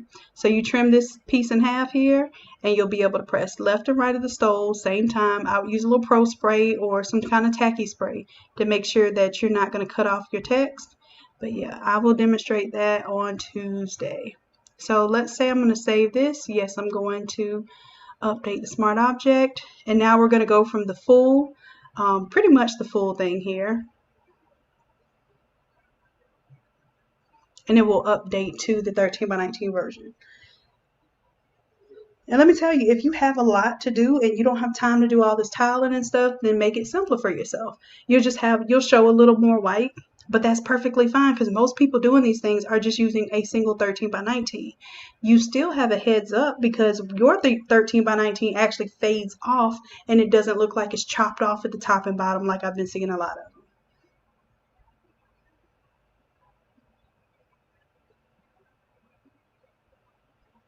Awesome, that nerd. Cool, cool, cool. I appreciate being able to be an inspiration. That's what's up. Y'all are inspiration for me too. I tell you all the time. All right, so while this is updating, this file is pretty large. So I'm going to tell y'all a few tips while this is updating. Please get you an external hard drive. Please, please, please save these files on your external hard drive. Don't let these files get too large. Don't do, 10 different seniors and then try to save all of those images in one file and keep doing, keep saving over and over and over again. Go ahead and create your PNGs. Hopefully you got it right. If they went ahead and proofed it and said it was good to go, then save that as a PNG so that it's a smaller version of the file that you can print. Of course, you can't edit it anymore, but you don't want too many versions of this file unless you have a really large external hard drive. Kim, okay, she says she learned the hard way. Baby, I'm trying to tell you, these files are serious now. And I have a pretty serious computer. Y'all hear it over here breathing, giving me attitude. All right. So do you see the difference between the 13 by 19 and the all over version? Visually, I think you still make a great impact with this 13 by 19 version, and it's a lot simpler. But if you want to go big or go home, and you ain't trying to go home because you've been stuck in the house too long, then go big, And I'm showing you here too that this is the layout if you were doing the top, and let me show you how to change it because I don't know if I was clear on that. How you change it from the fan mock-up to basically whether you want to do the circle or maybe you want to show them a better view of what the top would look like for the for the grad cap. you have that option here. And again, remember how I told you that's no longer a part of the, excuse me, let me drink some water because I'm over here talking too much and giving y'all corona vibes. I'm sorry. No, anytime we hear somebody cough, we get real antsy. All right, your girl's all right as far as I know anyway. All right, so if, just like we did the last time, I told you I was going to show you more than once so you don't forget this step. Let's say, like, you know, customer says, you know what, I love the design on the stove, but I'm really not feeling how this layout looks on the grad cap. Can we put, you know how they do, can you just, that's what they say, can you just, and anytime you hear the word just, automatically be ready to be offended because just is not a simple task. Can you just put something on the side over here and the side over here and just woosah a little bit? And if you want to change that graphic so that it's more fitting for a square type design, right click on your artwork. We're going to, instead of duplicate it, because it's going to be the same smart object if you duplicate it, you're going to go to New Smart Object via Copy. I'm going to drag it below, drag it back above so that it clips it. Do the same thing to that one. And then I'll say, not same smart object to. So it's not the same smart object. So when I edit this, it's still going to be a, you know, a big ass file. Like, that's what I'm telling you. Like, the more you try to be complicated, it's going to add to your file size. So if you could get them to just straight up take this like this, you're good to go. You're done. If not, let's go ahead and show you right now how to change this into a square design. Now, I'm just pretty much gonna mess with it to where that's my 13 by 19 background. I'm gonna Control T, squish it down. Oh no, I can't do that because I have all these other elements in the background.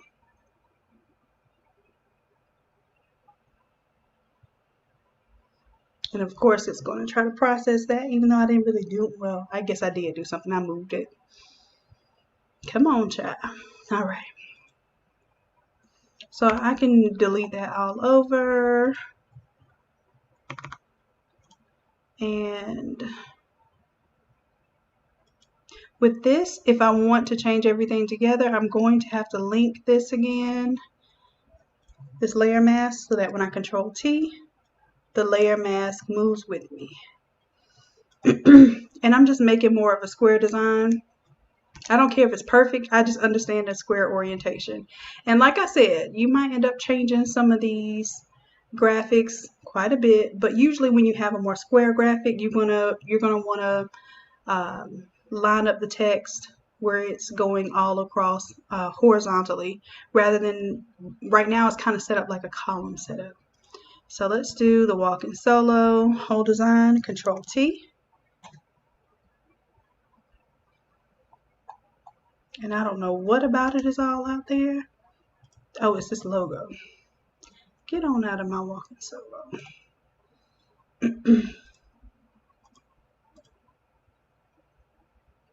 So I'm going to take my logo and get it out of my folder so that I can just change walking solo by itself. Control T. What am I still changing outside of here? All of this other text. Class of 20 is still on there. That's what it is. And pull that out too.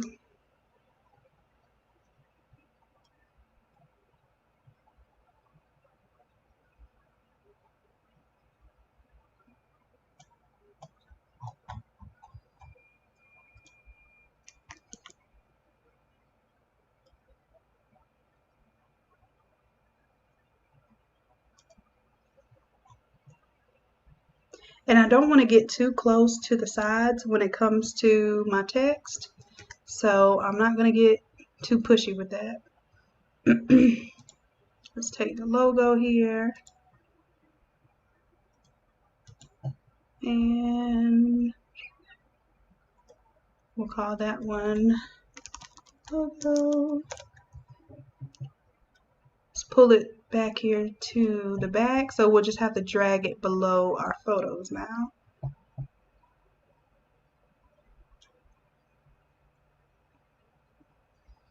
And then we have to deal with our placement of our images right now. So maybe now's the time to take this photo,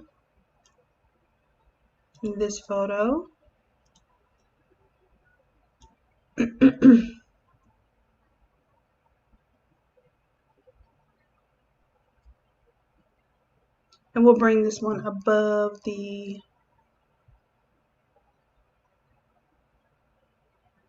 abstract lines. There we go.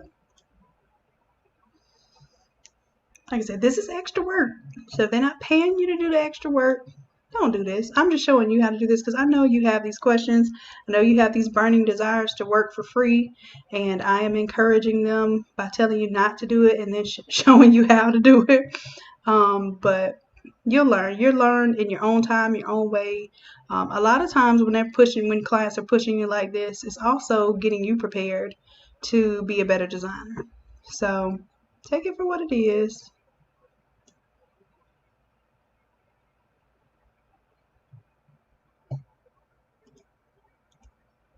I need to make sure that this hue saturation is clipped to this layer underneath.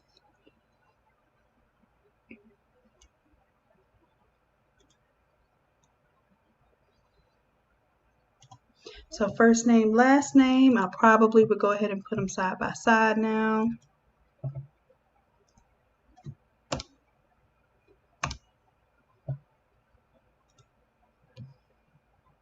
And then we kind of lose a little bit of our solo design, but that's still cool.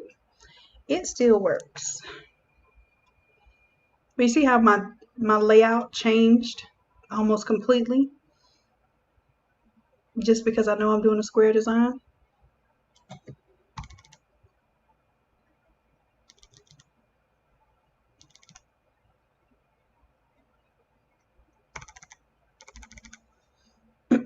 Okay, so if I'm happy with that, let me take my logo, bring it down a little bit.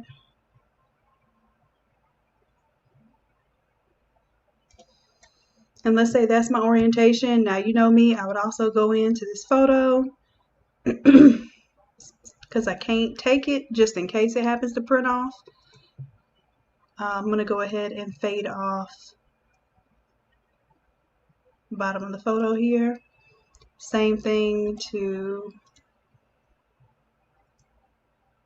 Now, if you wanted to keep the entire length of the image, you can make it really small, but you probably won't end up seeing it that well. So, new layer mask, grab that paintbrush, fade it off. Now, if I just hit exit, it's going to ask me if I want to save. I hit yes. That's the same as me doing Control S. Now I have a different layout, and we're going to see how this layout looks on the new square format. Just watch and wait. Now this will not affect my stole because this is an alternate smart object that is not dependent on the main smart object. That's why it says not smart object, not same smart object. All right, and the orientation, I mean, it's a square orientation, but now I'm going to have to Control T just to give it a little more size. And you could officially print this instead of doing it where the top and bottom is diagonal. Some people may want it going, the flat way. But I think that gives you your visual interest. Let's say, for instance, you say, okay, well, I don't really want the white edges. Double click. And now for this purpose, you want to just take your background, take that 13 by 19 background, Control T, and let's just stretch it out. So you have something for it to bleed off.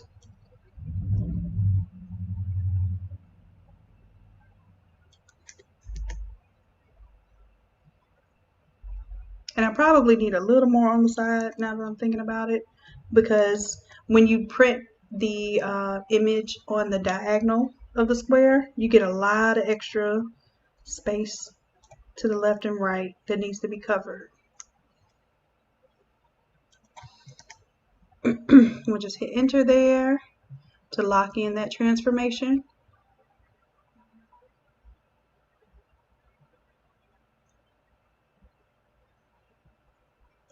We'll exit, say yes to save that. And let's watch it update live.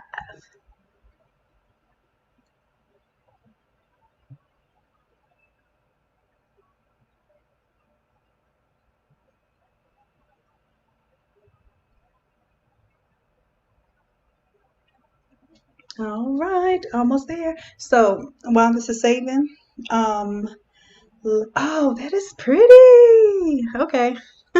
Sometimes I even shock myself. So yeah, I like that. And even though I think I left the elephant print in there, I didn't mean to, but it looks good. So cool. Oh.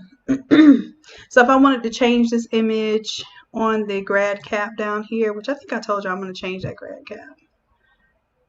I'm going to change it out, more than likely.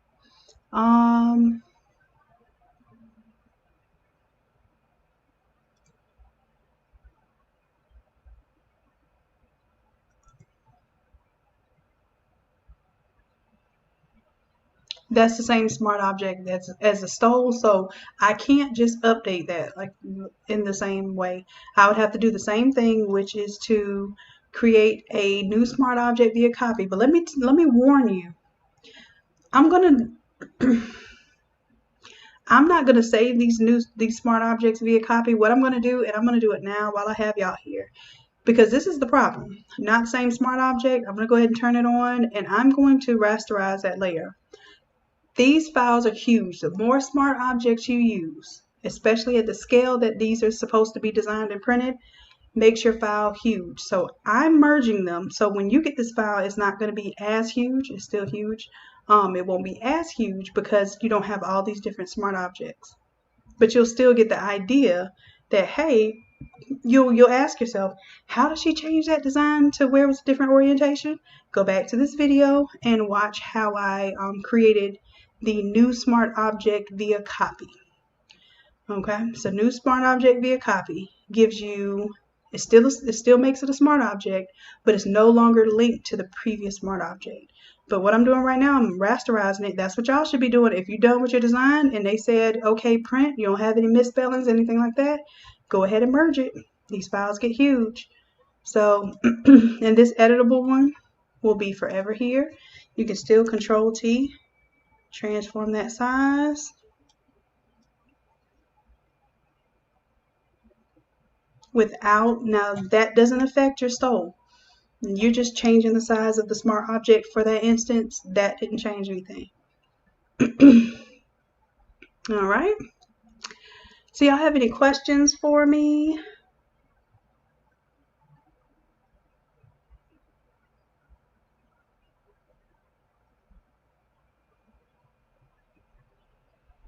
Is that your boy? Oh my gosh. I don't know if you were here earlier. So we did his design first. So you got to go back to the beginning of the video. So yes, you get the template for free. And you got it designed for you for free tonight. So that reminds me, I have to remind you all, I am cleaning up this file. I think I'm going to change the preview from this cap to this cap. So it's going to take me a little time to do that. But once I do that, I'm going to have the file available. And let me tell you who's eligible.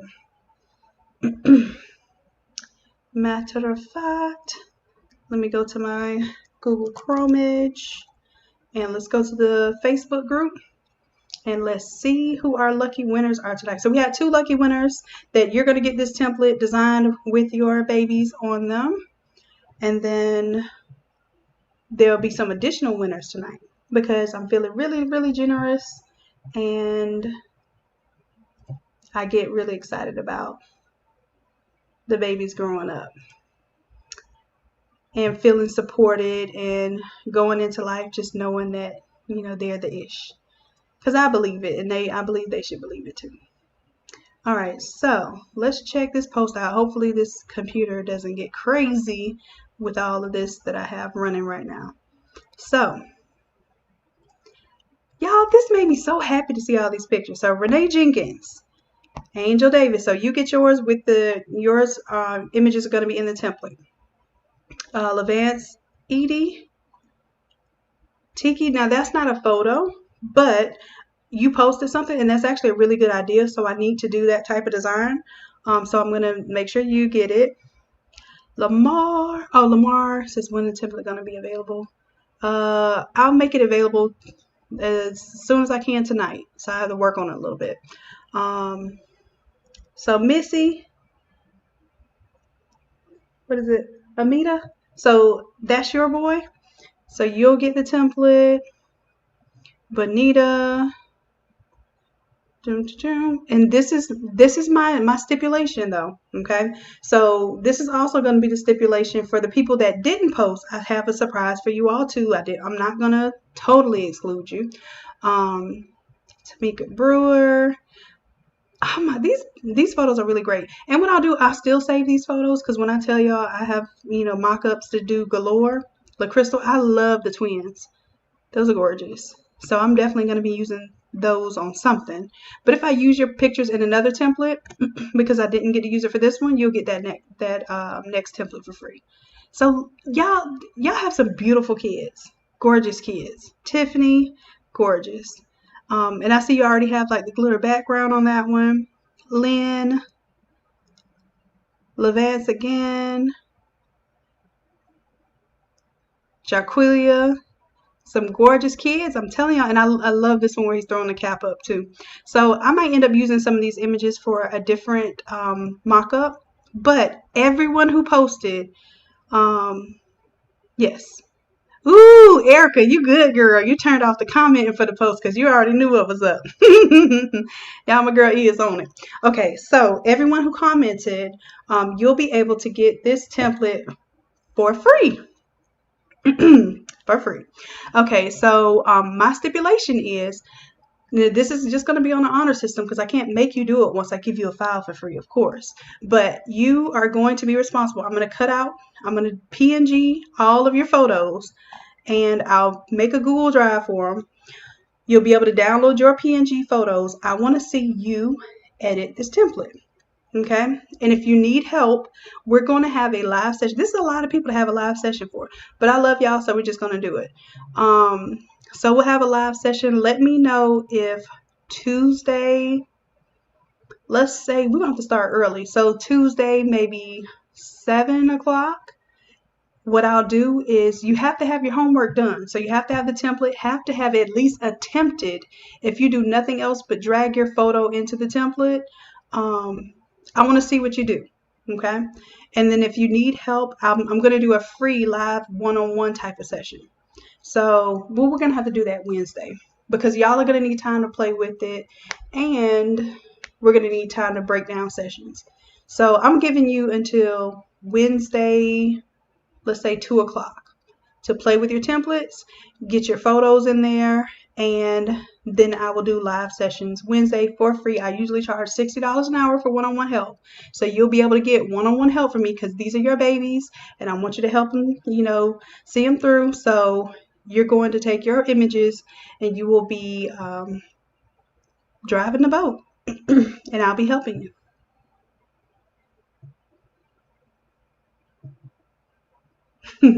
All right, so girly Tomboy, we got our graduation stoles in the mail. Perfect. Now here's the other part of the deal. So what I'm going to do is instead of, because this is technically a template and a mock-up combination, so it's supposed to be like $40 for this template. What I'm going to do, I'm going to make this template $10. Okay, so if you download it for $10, this is again on an honor system. Your job is to pretty much use it to do something free for a senior. It doesn't have to be your child as a senior. It could be somebody in your community. It could be somebody that you don't know. It doesn't matter to me as long as you do it for a senior. I'm going to keep the price $10 on this template. And then what I expect you to do is I'll say by Friday, because time is winding down. These kids are about to graduate, I think, as far as end of May. So by Friday, we'll do kind of a show off. So the people that bought the template for $10, I want to see what y'all did with it. If you're able to do anything with it, maybe we'll even do it a Sunday session, because Sunday seems to be a pretty open day towards the end of the evening. So yeah, let's link up on Sunday, play with your template that you're gonna get for $10. And if I see that people are really using it, I'll keep it $10. If I see it's not really being taken advantage of, then I'll take it back up to normal price, which I'll probably make it like $25. I probably won't make it $40, just because I do want y'all to be able to access it. So that's my deal. So this is gonna work on an honor system. We're gonna see how we do for one another now.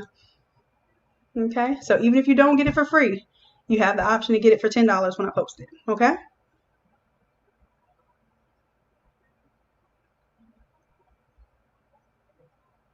Yeah, I know. So if we're not sure what type of graduation they're going to have, you know what is really cool about these stoles is even if they don't get a chance to wear them anywhere, I think now more than ever, this is a great commemorative item for them.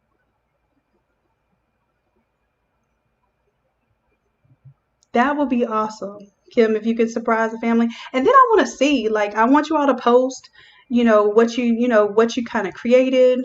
Show me if you absolutely need help with something, and don't be so hard on yourself though, because the fact that you even have these type of designs to begin with, people are really going to be very impressed. So don't work yourself up and talk yourself out of this. You got this. I know you got this. I'm going to go ahead and update this template.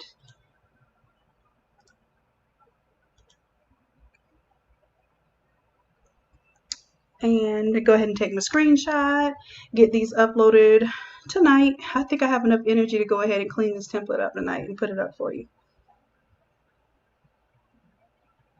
Rona, you missed that one. I was just talking about you and stuff too, and I just knew you were going to be there. So make sure you message me so I can give you the coupon code for that template. And for anybody that is in the group, Erica is going to message you a coupon code, and that coupon code is strictly for the people who participated in posting.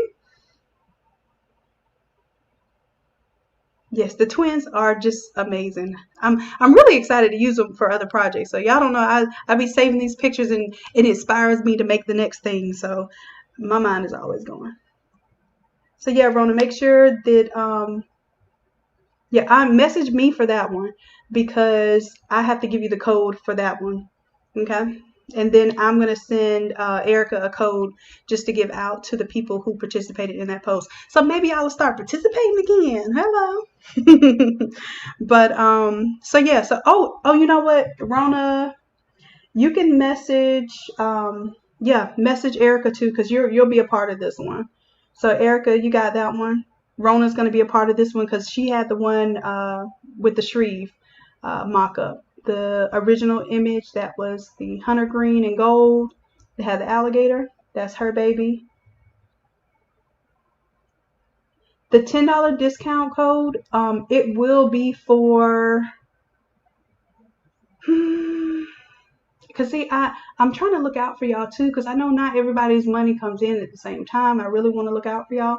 So what I'll do, I'll just keep it, I'll make the file just be $10. You won't even need a discount code, okay? So this will be for anybody who wants to download it while I have it at that price. And I'll do 48 hours, just so that, no, I'll keep it like that for the whole week. That'll be my thank you to y'all, my graduation present to you all. So I'll keep it $10 for the whole week, even up until Sunday, okay? And then once y'all start showing off, then I'll see whether I'm going to keep it $10, because I know y'all are using it and, participating. That's what I need. I need participation out of y'all. So if I get participation, I could do a lot more giveaways and discounts and that sort of thing. So yeah, till Sunday, because some people get paid on a Monday, some people get paid on a Sunday, some of us just hustling, and whenever we get $1, we can, make it work. So I understand all of that.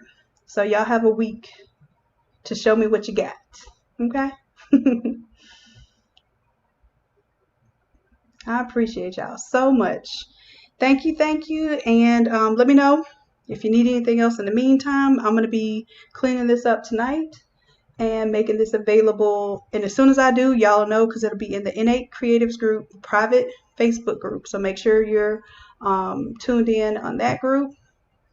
And I'll see you soon. All right, my loves. I appreciate you. I love you. Bye for now. Good night.